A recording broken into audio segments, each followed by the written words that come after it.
Bonjour! On se retrouve aujourd'hui pour aborder une nouvelle connaissance. On va parler du réalisme. Le réalisme, de manière très simple, c'est ce qu'on appelle un courant littéraire. Alors, on va voir tout de suite ce que c'est qu'un courant littéraire. Un courant littéraire ou un mouvement littéraire, ou on peut aussi parler d'école littéraire, voici ce que c'est.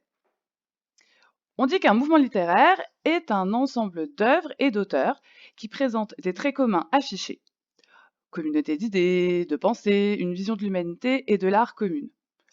Concrètement, ça veut dire qu'un mouvement littéraire, c'est un groupe d'auteurs qui partagent des idées communes sur le monde et sur la littérature.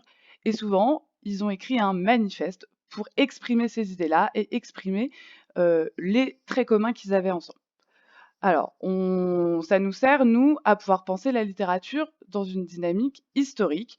On n'avait pas la même vision de l'homme au Moyen Âge qu'au XIXe siècle, par exemple.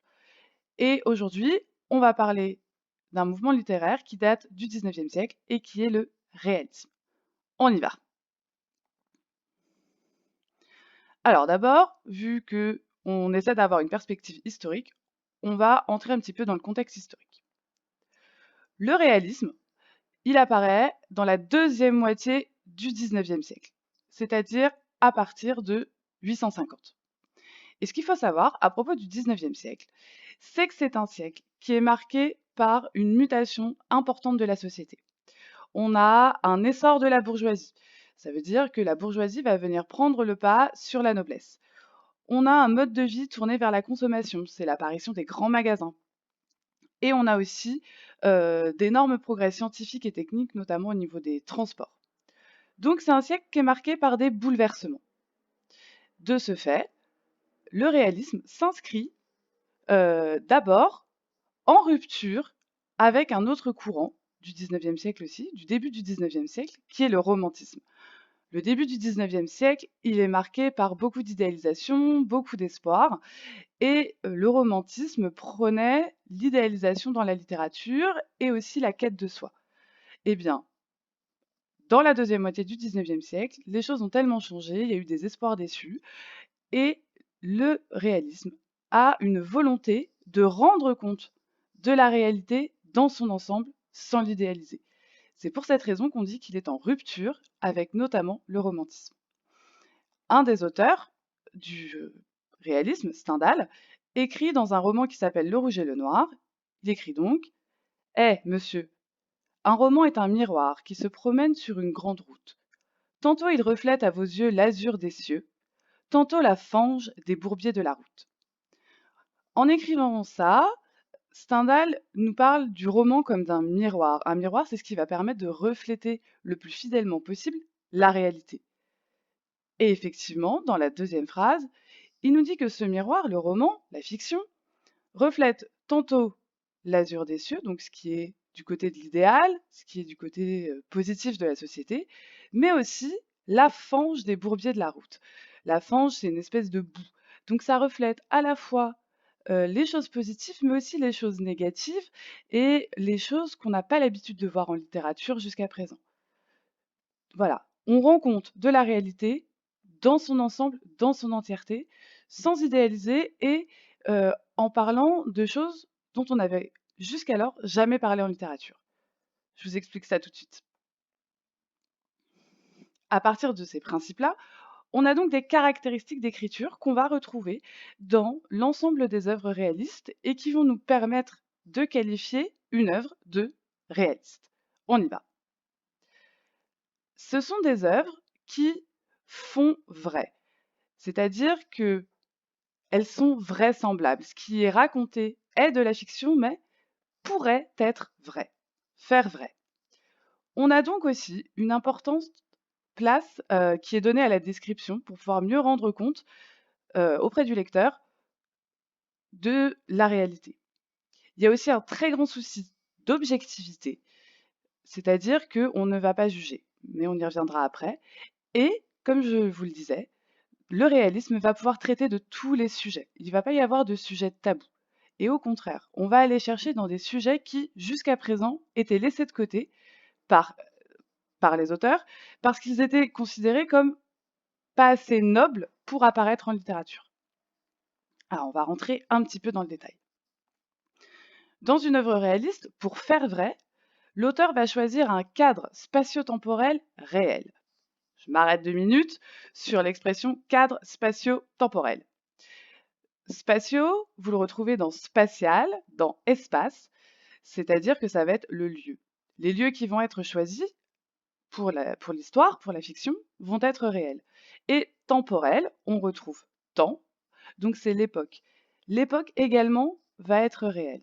Donc l'auteur va choisir un lieu et une époque réelle. Et souvent d'ailleurs, on va avoir des dates très précises et des dates historiques. Dans la même lignée, les personnages et les faits qui vont être racontés vont appartenir à la réalité quotidienne.